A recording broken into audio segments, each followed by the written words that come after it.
પંચમહાલ જિલ્લાના પાવાગઢ યાત્રાધામ ખાતે 9 જાન્યુઆરીના રોજ સવારે યજ્ઞશાળાનું ભવ્ય લોકાર્પણ કરવામાં આવ્યું હતું। 3 દિવસ સુધી ચાલેલા મહાયજ્ઞની આજે શાસ્ત્રોક્ત રીતે પૂર્ણાહુતિ કરવામાં આવી। યજ્ઞ કાર્યક્રમ પરમ પૂજ્ય જગત આચાર્ય અવિચરદાસ મહારાજની પાવન ઉપસ્થિતિમાં સંપન્ન થયો હતો, જેમાં દેશભરના અનેક સંત મહાત્માઓ, અધિકારીઓ તેમજ ભક્તજનો હાજર રહ્યા હતા। પૂર્ણાહુતિના દિવસે અખિલ ભારતીય મહાસભાના અધ્યક્ષ પરમ પૂજ્ય સ્વામી પરમાત્માનંદજી મહારાજ વિશેષ રૂપે ઉપસ્થિત રહ્યા અને સર્વેને આશીર્વચન આપ્યા। આ પ્રસંગે મંદિર ટ્રસ્ટ દ્વારા એક મહત્વપૂર્ણ નિર્ણય લેવાયો, જેમાં સમાજને જોડીને 24 કરોડ નવાણ મંત્રની આહુતિ આપવાનો સંકલ્પ પરમ પૂજ્ય સ્વામી પરમાત્માનંદજીએ કરાવ્યો હતો। આ યજ્ઞમાં ભાગવત કથાચાર્ય ચૈતન્ય મહારાજ, જિલ્લા એસપી, જજ શ્રી, મંદિર ટ્રસ્ટ પરિવારના સભ્યો તેમજ કર્મચારીઓ ઉપસ્થિત રહી યજ્ઞનો આધ્યાત્મિક લાભ લીધો। કાશી અને નાસિકથી પધારેલા મહેમાનોએ પણ યજ્ઞમાં ભાગ લઈ વિશ્વ કલ્યાણ અને સર્વજન હિત માટે સંકલ્પ કર્યો હતો। આ સમગ્ર યજ્ઞ કાર્યક્રમ દ્વારા સારા વિશ્વ અને જનજનના કલ્યાણની ભાવના વ્યક્ત કરવામાં આવી હતી। રિપોર્ટર દીપક तिवारी, शिनोर समाचार न्यूज, पावागढ़, पंचमहाल। અવિચલદાસજી મહારાજ અહીંયા પધાર્યા, પૂજ્ય ગીતાદીદી પધાર્યા। 3 દિવસ દરમિયાન ઘણા બધા સંત મહાત્માઓ અને અધિકારીઓ પણ અહીં હાજર રહ્યા।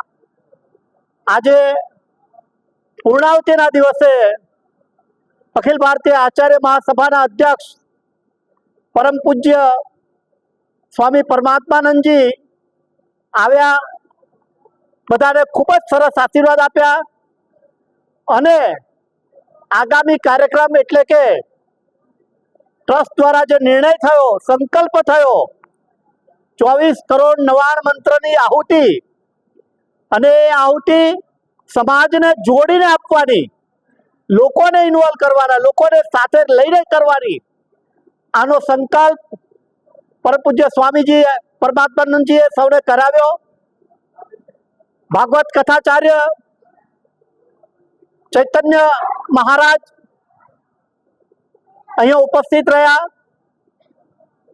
જિલ્લાના એસપી સાહેબ, જજ સાહેબ, અન્ય ટ્રસ્ટીઓ, અમારું ટ્રસ્ટ પરિવાર અને કર્મચારીગણ પૂરેપૂરો એ હાજર રહ્યું અને આ દિવ્ય યજ્ઞનો લાભ લીધો।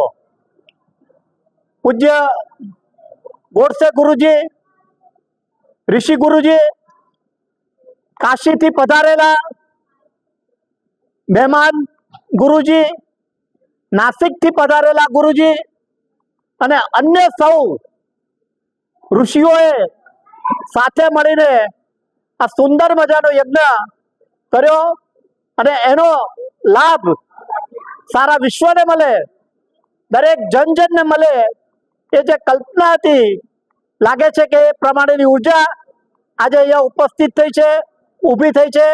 જય માતાજી। જે શક્તિ પાવાગઢ મહાકાળી મંદિર શક્તિપીઠે એક યજ્ઞશાળાનો આરંભ થયો છે।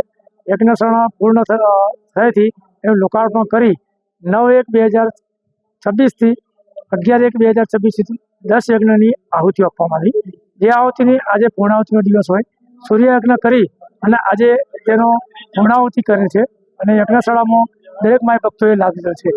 આ યજ્ઞ પૂર્ણ થયેથી 15/1/2026ના રોજથી યાત્રિકો અને ભક્તો, માય ભક્તો માટે એક સહસ્ત્રચંડી યજ્ઞનો પ્રારંભ કરવામાં આવે છે, જેમાં 24 કરોડ નવાણ યંત્રનો પ્રારંભ થશે અને 24 કરોડ નવાણ યંત્રની આહુતિ આપવા માટેનો સંકલ્પ કાલિકા માતાજી મંદિર ટ્રસ્ટ દ્વારા લેવામાં આવે છે।